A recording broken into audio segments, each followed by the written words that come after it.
बिस्मिल्लाहिर्रहमानिर्रहीम। अस्सलाम वालेकुम नाज़रीन, आप यूट्यूब चैनल देख रहे हैं। मैं इमरान खान हूँ। एक तो पूरी कौम ने चीफ जस्टिस ऑफ पाकिस्तान से दरख्वास्त की और उनसे ये रिक्वेस्ट की और ख़तूत लिखे लाखों की तादाद में, और कुछ सोर्सेज ने कंफर्म किया है कि 1 लाख से ज़ायद खतूत पहुँचे हैं और बहुत सारे रास्ते में अभी भी, और बहुत सारे खतूत को इधर उधर करने की मुबैना कोशिश भी की गई है। लेकिन चीफ जस्टिस ऑफ पाकिस्तान ने अवामी उमंगों के मुताबिक, अवाम की ख्वाहिश के मुताबिक नोटिस लिया सो मोटो, और फिर इस मामले के ऊपर तहकीकात का आगाज करवाया। पहले उन्होंने हुक्म दिया कि FIR दर्ज की जाए, साथ ही साथ उन्होंने जो पोस्टमार्टम है उसके ऊपर अदम इत्मीनान का इजहार भी किया, और चीफ जस्टिस ऑफ पाकिस्तान ने रिपोर्ट, जो फैक्ट फाइंडिंग रिपोर्ट है, उसको फौरी तौर पर सुप्रीम कोर्ट में जमा करवाने का कहा। ये 3 बुनियादी मेन चीजें थी जो हुई थी। बाकी इसके बाद इन तहकीकात को आगे बढ़ाया जाएगा, फरीकैन को बुलवाया जाएगा, मजीद शवाहिद और गवाह वहां पे पहुंचेंगे, सब लोग अपनी अपनी बात करेंगे। बहुत सारे वो सवालात जो उठाए जाने चाहिए वो अब सुप्रीम कोर्ट ऑफ पाकिस्तान में उठाए जाएंगे। उसूलन तो ऐसा ही होना चाहिए। अब हुआ यह है कि रिपोर्ट जमा करवा दी गई और FIR भी दर्ज कर दी गई। आपको याद है कुछ अरसा पहले इमरान खान साहब के ऊपर गोलियां चली थी नवंबर के आगाज में। जब उन पर गोलियां चली, अब 1 महीना हो गया उस वाकये को, उनकी दरखास्त के ऊपर FIR अब तक दर्ज नहीं हो रही, क्योंकि उन्होंने FIR में 3 बहुत ताकतवर लोगों के नाम दिए थे। एक ISI के मेजर जनरल थे, एक राणा सनाउल्लाह थे, और एक शहबाज शरीफ थे। 2 का ताल्लुक हुकूमत से और एक का ताल्लुक बहुत ताकतवर महकमे से है। तो उन तीनों के ऊपर FIR नहीं हो पाई। सुप्रीम कोर्ट ऑफ पाकिस्तान ने चंद दिनों के बाद मुदाखलत की थी और फिर IG पंजाब को हुक्म दिया था कि आप फौरी तौर पर FIR दर्ज करें। IG पंजाब ने अपनी ही मुद्दत में एक अजीब सी FIR दर्ज कर दी थी, पुलिस की मुद्दत में, और उस FIR के बाद सारा मामला ठप हो गया था। ऐसा लगता है कि अरशद शरीफ शहीद वाले केस में भी वफाकी हुकूमत ऐसा ही खेल खेलना चाह रही है। सुप्रीम कोर्ट ऑफ पाकिस्तान ने इमरान खान साहब की FIR दर्ज करने की जो दरखास्त है उसके बाद उसको एंटरटेन नहीं किया कि एक FIR दर्ज हो चुकी है, बाकी तहकीकात होंगी और पता चलेगा। अब जहां तक मामला है अरशद शरीफ शहीद के कत्ल का, तो देखिए वहां कत्ल कैसे हुआ इसके बारे में हम नहीं जानते। वहां गोली चलाने वाले हाथ कौन से थे इसके बारे में हम नहीं जानते। हमें नहीं पता कि वहां पे किन हालात के अंदर यह कत्ल किया गया है, एग्जैक्ट टाइम क्या था, फोरेंसिक क्या कहती है, वहां की इन्वेस्टिगेशन क्या कहती है। ये सारी चीजें रफ्ता रफ्ता सामने आ रही हैं। कुछ हकायक हमारे पास मौजूद हैं, लेकिन हम चाहते हैं कि जब इसकी तहकीकात आगे बढ़े और कोई 2 नंबरी करने की कोशिश की जाए तो वो हकायक उस वक्त मंजर आम पर लाए जाए। अब FIR दर्ज करने के लिए जब चीफ जस्टिस ऑफ पाकिस्तान ने कहा, तो वो शहबाज शरीफ क्रेडिट अपने ऊपर ले रहे हैं कि मेरे कहने के ऊपर ये जुडिशियल इंक्वायरी शुरू हुई है। तो ऐसा नहीं है शहबाज शरीफ साहब, आपने तो गुज़िश्ता 40-42 दिन के अंदर FIR तक दर्ज नहीं होने दी। आप तो वो शख्स हैं जो जस्टिफाई कर रहे थे उन मुकदमात को, जो मुकदमात अरशद शरीफ के खिलाफ नामालूम मुद्दइयों की जानिब से दर्ज करवाए गए थे, और नामालूम हाथ उसके पीछे मौजूद थे जिनका सबको मालूम है। तो शहबाज शरीफ साहब, आप ही ने तो पंजाब में और इस्लामाबाद में मुकदमात दर्ज किए सहाफियों के ऊपर, आप ही ने गिरफ्तार करवाया, आप ही ने टॉर्चर किया, और आपके साथ जो है वो आपके सहूलतकार मौजूद थे, पाकिस्तान की एस्टेब्लिशमेंट के ताकतवर आदमी। मैं पिछले भी व्लॉग में कह चुका हूं कि जब भी इसका खुरा नापा जाएगा तो ये मामला साबिक army chief general Qamar Javed Bajwa तक जाएगा। और अब तो खबरें सामने आ रही हैं कि नजम सेठी साहब ने भी कहा, इरफान सिद्दीकी साहब ने भी लिखा, और बहुत सारे लोग कह रहे हैं कि इमरान खान साहब से, नवाज शरीफ साहब से एक्सटेंशन मांगी जा रही थी और कोशिश की जा रही थी कि एक्सटेंशन को बढ़ा दिया जाए। इमरान खान साहब ने बीच में एक लॉलीपॉप दिया भी था, बिल्कुल वैसा ही जैसे लॉलीपॉप इमरान खान साहब को देने की माजी में बार बार कोशिश की गई या दिए गए उनके। तो इमरान खान साहब ने भी उसी तरह का एक वापस, यानी जिस तरह की हरकत उनके साथ की गई, उन्होंने लगभग वैसी ही हरकत वापस कर दी, और एक दिन कह भी दिया कि ठीक है, अगर कोई 4-6 महीने आगे बढ़ जाए और ये इलेक्शन करवा लें और उसके बाद नया आर्मी चीफ मुंतखब हो जाए, तो इस पर बड़ी उम्मीद लग गई थी। लेकिन फिर भी पाकिस्तान में हम बार बार कहते रहे कि ये टेंशन क्रिएट हो जाएगी, नहीं होनी चाहिए एक्सटेंशन, तो वो एक्सटेंशन जो है वो नहीं हो सकी, और उसका बहुत दुख और रंज है, और उसका बदला लेने की कोशिश पहले भी की गई है, आइंदा भी की जाएगी। नवाज शरीफ ने भी एक्सटेंशन नहीं दी, ये मैं आपको पहले बता चुका हूं कि इस ऑप्शन को नवाज शरीफ ने रद्द कर दिया था।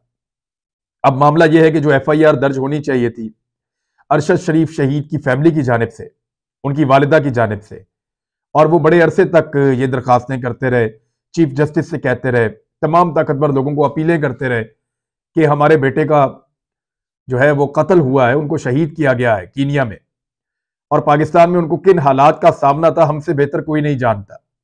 लिहाजा उनको मुद्दई होना चाहिए था और वो एक एफआईआर दर्ज करवाते, लेकिन रियासत डर गई। वो रियासत, क्योंकि देखिए हमें नहीं पता वहां क्या हुआ, लेकिन मुझे यह पता है कि यहां क्या हुआ। यहां पे जिन लोगों ने अरशद शरीफ के लिए जमीन को तंग किया उन सबको हम जानते हैं। जिन लोगों ने अरशद शरीफ शहीद को पाकिस्तान से भागने पर जाने पर मजबूर किया हम उनको जानते हैं। जिन्होंने हालात पैदा कर दिए यूएई के अंदर, और दोबारा जब उन्होंने यूएई का वीजा अप्लाई किया कीनिया से, अरशद शरीफ ने कीनिया से यूएई का वीजा अप्लाई किया था, उनको दोबारा वीजा फराहम नहीं किया गया। वो इतने ताकतवर लोग हैं कि उन्होंने एक मुल्क के दरवाजे बंद कर दिए अरशद शरीफ शहीद पे, और फिर उनको कीनिया में शहादत नसीब हुई। अब मामला यह है कि उनकी फैमिली बजाय इसके कि मुद्दई बनती इस एफआईआर की, ये एफआईआर पुलिस ने अपनी मुद्दईयत में दर्ज कर दी है। ये है जी पाकिस्तान के अंदर इंसाफ। चीफ जस्टिस ऑफ पाकिस्तान ने इमरान खान की एफआईआर करवाने का कहा, तो वो एफआईआर अपनी जाती मुद्दईयत के अंदर दर्ज कर ली गई। अब उन्होंने कहा कि अरशद शरीफ शहीद की एफआईआर दर्ज की जाए, उनके लवाहिकीन जिंदा हैं, वो लावारिस नहीं है, तो अब उनकी एफआईआर भी पुलिस ने अपनी मुद्दईयत में दर्ज कर दी एसएचओ की इस्लामाबाद के थाने में। तो उनकी वालदा कह रही है कि वो एफआईआर करवाना चाहती हैं, उनकी अहलिया कह रही है कि वालदा का हक है, वही एफआईआर करवाएंगी। पहले तो कोशिश की गई कि फैमिली को आपस में लड़वाया जाए, लेकिन बड़ी समझदारी के साथ और बड़ी समझबूझ के साथ इस फैमिली ने तकसीम होने से इनकार कर दिया, और ये चीजें बाद में सामने आएंगी। लेकिन बड़ी शानदार फैमिली है अरशद शरीफ शहीद की, खासतौर पे उनकी वालदा जो है, उन्होंने सबको जैसे इकट्ठा रखा है और जैसे सबका ख्याल रखती हैं। अब अरशद शरीफ की वालदा की मुद्दईयत में मुकदमा ना दर्ज करना गलत है, यह एतजाज एहसन साहब फरमा रहे हैं। उन्होंने कहा कि उनकी वालदा की मुद्दईयत के अंदर मुकदमा दर्ज होना चाहिए था। जब वारिसान मौजूद हों तो पुलिस की मुद्दईयत में मुकदमा दर्ज नहीं किया जा सकता, ये एतजाज एहसन साहब कह रहे हैं। उन्होंने कहा कि अरशद शरीफ के लवाहिकीन को सुप्रीम कोर्ट में बोलने का हक दिया जाए, तभी कुछ तवक्को रखी जा सकती है। दूसरी गलत बात यह है कि पुलिस खुद फरीक है, मुद्दई कैसे बन सकती है? यही पुलिस है जो दिन रात नाक में दम किया हुआ था अरशद शरीफ शहीद के। यही इस्लामाबाद की पुलिस है, यही इदारे हैं जो परेशान कर रहे थे, तो वो खुद कैसे मुद्दई बन सकते हैं? वकुआ कीनिया में हुआ है, उसका इस्लामाबाद के थाना रमना से क्या ताल्लुक है कि वहां पे एफआईआर दर्ज कर दी गई? तो ऐसे ही एतजाज एहसन साहब ने कहा कि मेरे केस के बारे में उन्होंने कहा कि इमरान रियाज का मामला था, मुल्क भर में एफआईआर दर्ज की जा रही थी, वाकया एक जगह होता है और मुल्क भर में मुकदमे बनते हैं, ये अजीब मजाक है। ये आजम सवाती साहब वाले केस में भी यही हो रहा है। अब अरशद शरीफ शहीद वाले केस के अंदर उनकी वालिदा की मुद्दईयत में एफआईआर होनी चाहिए।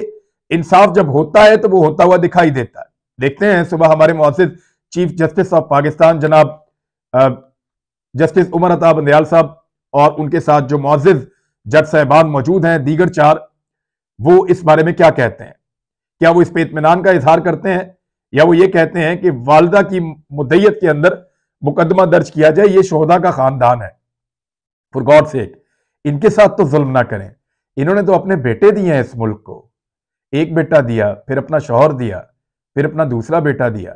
घर में कोई मर्द नहीं बचा, बच्चे हैं सिर्फ, घर में कोई मर्द नहीं बचा। उस मां का मजाक मत उड़ाओ, वरना पूरा पाकिस्तान उसका बेटा है। उनके घर में कोई मर्द नहीं बचा।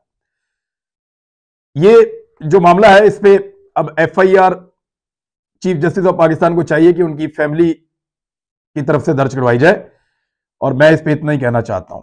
कुछ और खबरें उनकी तरफ बढ़ते हैं। अब ऐसा लगता है कि इलेक्शन लाजमो मलजूम हो गए हैं और वो करवाने पड़ जाएंगे, क्योंकि फवाद चौधरी साहब ने कहा है कि चौधरी बरादरान की अपनी एक सियासत है, सब जानते हैं, माजी को भी और हाल को भी, और वो अपने सियासी मफाद को देखकर फैसला करते हैं। पीटीआई 20 दिसंबर तक इंतजार करेगी और 20 दिसंबर के बाद असम्बलियां तहलील कर दी जाएंगी। मेरी इंफॉर्मेशन में 15 से 25 दिसंबर के बीच में ये फैसला किया गया था कि पंजाब असम्बली को तहलील कर दिया जाएगा, और साथ ही खैबर पख्तूनख्वा असम्बली जो है वो भी तहलील हो जाएगी, और ये इमरान खान साहब फैसला कर चुके हैं अपने साथियों के हमरा। दूसरा, इमरान खान साहब ने कहा कि अगर किसी इत्तेहादी की कोई बात आपको अच्छी नहीं लगती तो कारकुन इस मामले को नजरअंदाज करें। देखें, और तो कोई इत्तेहादी है ही नहीं, इमरान खान साहब का एक ही इत्तेहादी है, मुस्लिम लीग काफ। और तो कोई इत्तेहादी नहीं है। अब उनके लोग आजकल कुछ स्टेटमेंट्स दे रहे हैं और वो अपने आप को एस्टेब्लिशमेंट से दूर नहीं रख सकते। उनके खानदान का एक रिकॉर्ड है कि वो इदारों के साथ, खासतौर पे फौज के साथ बात बनाकर रखते हैं और वो नाराज उनको नहीं करते, किसी को भी नाराज कर सकते हैं। लिहाजा उनके स्टेटमेंट्स को संजीदा ना लिया जाए और नजरअंदाज किया जाए ऐसे बयानात को। ये इमरान खान साहब ने कहा, तो पीटीआई के लिए इस वक्त यही बेहतर है, इसको नजरअंदाज करें, वरना फिर हमजा शहबाज आ जाएगा, उसको नजरअंदाज भी नहीं किया जा सकेगा। लिहाजा आप लोग इंतजार करें, हम लोग इंडिपेंडेंट है, हम अपनी ओपिनियन दे सकते हैं, मैं तो दे रहा हूं और मैं देता रहूंगा। और पहले दिन से कह रहा हूं कि यही एक कमजोर लिंक है पाकिस्तान तहरीक इंसाफ का पंजाब हुकूमत में, जहां से एक मुसीबत पैदा हो सकती है इमरान खान साहब के लिए। अरशद शरीफ शहीद की जो हकायक हैं उनमें एक दावा किया है सलमान इकबाल साहब ने। सलमान इकबाल ARY के सदर हैं उनके और CEO हैं। उन्होंने कहा जी कि अरशद शरीफ की मौत से कबल मुताल्लिक जो है कमेटी, उन्होंने जो रिपोर्ट जमा करवाई गई है उसमें कुछ हकायक कम है। यानी जो सुप्रीम कोर्ट ऑफ पाकिस्तान में 600 सफ़ों की रिपोर्ट मुबैना तौर पर जमा करवाई गई है उसमें कुछ हकायक कम है। लेकिन अब ये फरीक बन जाएंगे सुप्रीम कोर्ट ऑफ पाकिस्तान में जाके इस केस के, तो बाकी हकायक सलमान इकबाल साहब भी सामने रख सकते हैं। कुछ और लोगों के पास भी हकायक मौजूद हैं, वो हकायक भी सामने रखे जा सकते हैं। मेरी इंफॉर्मेशन के मुताबिक सलमान इकबाल साहब के पास कुछ हकायक ऐसे हैं जिनको पाकिस्तान के इदारे छुपाना चाहते हैं। वो हकायक सलमान इकबाल साहब अपने एक ARY नेटवर्क के सहाफी के जरिए से सुप्रीम कोर्ट ऑफ पाकिस्तान तक पहुंचाने की कोशिश करेंगे, जो मेरी इंफॉर्मेशन है। ARY का एक सहाफी है जिसको वो हकायक फराहम किए जाएंगे सलमान इकबाल साहब की जानिब से, और वो सहाफी जो है उन हकायक को सुप्रीम कोर्ट तक ले जाएगा। उन हकायक का उस सहाफी से कोई ताल्लुक नहीं है, एक्चुअली वो सलमान इकबाल साहब ने बड़ी मेहनत से हासिल किए हैं। और अच्छी बात यह है कि हकायक पहुंचने चाहिए, इसमें कोई दो राय नहीं है कि ARY ने बड़ी इज्जत की है हमेशा अरशद शरीफ साहब की। और इवन मुझे यह भी पता है कि जब बोल न्यूज ने उन्हें कहा कि आप बोल न्यूज पे ऑन एयर आ जाएं और अरशद शरीफ साहब ने उनसे वादा भी कर लिया, तो तब भी ARY ने मना किया अरशद शरीफ शहीद को कि यह वक्त गुजर जाएगा, आप पाकिस्तान वापस आएंगे और आप ARY पे दोबारा प्रोग्राम शुरू करेंगे। तो ये उनके साथ एक ताल्लुक था ARY का। मैं जानता हूं इस बात को, कोई माने या ना माने, ये हकायक हैं और हमारे सामने हैं। तो सलमान इकबाल साहब बहुत सारी ऐसी चीजों से आगाह हैं और कुछ और दोस्त भी हैं जो आगाह हैं। अभी तो मुराद सईद आएंगे, वो आकर अदालत को बताएंगे उन्होंने क्या सुना और क्या देखा। अभी तो सलमान साहब आएंगे, सलमान न्याजी साहब, अबूजर सलमान न्याजी, वो आकर बताएंगे सुप्रीम कोर्ट को कि उन्होंने क्या सुना और वो क्या जानते हैं। अभी और कुछ दोस्त हैं वो आएंगे, हमें बुलाया जाए तो हम बताएंगे कि जनाब किस तरीके से रियासत हमें टाइट कर रही थी और वो कौन लोग थे। क्योंकि पहले अरशद भाई की शहादत से पहले सबके साथ एक ही तरह के हालात थे, लेकिन जैसे ही इस्लामाबाद में एक नया शख्स पहुंचा तो ARY को दबाने के चक्कर में हालात बिल्कुल एकदम तब्दील हो गए और सारा फोकस ARY की तरफ गया और पूरा का पूरा जोर अरशद शरीफ के खिलाफ लगाया गया। ये वो वक्त था जब उन्हें पाकिस्तान से बाहर जाना पड़ा, जब उनका चैनल भी बंद कर दिया गया। तो वहां से जाकर हकायक थोड़े से तब्दील होते हैं, उससे पहले सबके साथ एक ही तरह का डंडा था और एक ही तरह का टॉर्चर था। तो ये हकायक भी इकट्ठे किए जाए। नवाज शरीफ साहब ने इलेक्शन में उतरने की अब तैयारियां शुरू कर दी हैं, ये खबरें अब चलवाई जा रही हैं और उन्होंने टिकटों की तकसीम के लिए लिस्टें मंगवा ली हैं कि पंजाब के अंदर बताएं किस किस को कहां कहां पे और कैसे इलेक्शन लड़ाना है। क्योंकि नवाज शरीफ साहब जानते हैं कि पंजाब की असेंबली ज्यादा इम्कान है कि तहलील हो जाएगी और फिर अगले महीने शायद नवाज शरीफ साहब पाकिस्तान वापस भी आ जाएं। उनके लिए लीगल बंदोबस्त किया जा रहा है। कोशिश है कि नवाज शरीफ साहब को वापस लाके उनकी नाअहली खत्म की जाए और उनकी सजाएं माफ की जाएं। फैसल वाडा साहब की जो नाअहली खत्म की गई है वो आप सब जानते हैं कि फैसल वाडा साहब ने कैसे पैंतरा बदला। जैसे ही उन्होंने पाकिस्तान तहरीक इंसाफ को छोड़ा उनका अच्छा वक्त शुरू हो गया, फिर किस तरीके से उनकी नाअहली जो है वो बड़े अरसे से जो मामला लटका हुआ था। मेरी बात भी हुई थी एक दफा फैसल वाडा साहब से, तो उन्होंने कहा था कि वही करेंगे जो कर सकते हैं, बल्कि उन्होंने दो चार जुमले ऐसे बोले थे, दफा करें उस बात को। लेकिन मैं अच्छी तरह जानता हूं कि फैसल वाडा साहब को ये रिलीफ कहां से मिला है और किस तरीके से मिला है। तो उनकी तो नाअहली खत्म हो गई है, तो नवाज शरीफ साहब की नाअहली खत्म करने के लिए ये एक रास्ता खुला है। जहांगीर तरीन साहब कहते हैं कि उनको भी नाअहली खत्म की जाए, लेकिन इन सबकी नाअहली खत्म भी कर देना तो एक्चुअली जो नालायकी है इनकी वो खत्म नहीं हो सकती। मैं उसकी आपको वजह बताता हूं। कामरान खान साहब का ट्वीट आप जरा थोड़ा सा ये सुने, मैं आपको बताता हूं। डार साहब रहम फरमाएं, खबर आई है स्टेट बैंक के पास डॉलर नहीं है। कराची बंदरगाह पर फंसे हुए 250 कंटेनर्स प्याज, 63 कंटेनर्स लहसुन, 104 कंटेनर्स अदरक, ये क्लियर भी नहीं हो सकती क्योंकि आपके पास डॉलर ही नहीं है। अब इन अशिया की कीमतें आसमान की जानिब गामजन है। ज़र मुबादला की कामयाबी और जो अद्वियात का जो खाब मटेरियल है वो भी पाकिस्तान में नहीं आ पा रहा, और कई कंपनियां पाकिस्तान में अद्वियात बनाना बंद कर चुकी हैं। इसकी इस वक्त पूरी एक लिस्ट मौजूद है जो कंपनियां पाकिस्तान के अंदर दवाइयां बनाना बंद कर चुकी हैं। 55 लाख डॉलर्स के करीब रकम देनी है।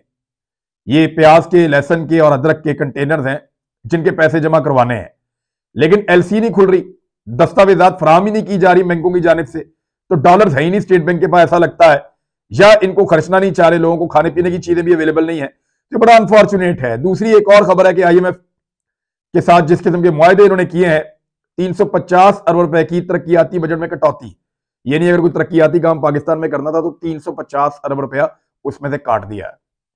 ये इस पे गौर किया जा रहा है कि अब ये पैसे भी काट दिए जाएंगे। ये हालात हैं जनाब पाकिस्तान के। अब तक के लिए इतने, अपना ख्याल रखिएगा, अपने इस चैनल का भी। अल्लाह हाफिज़।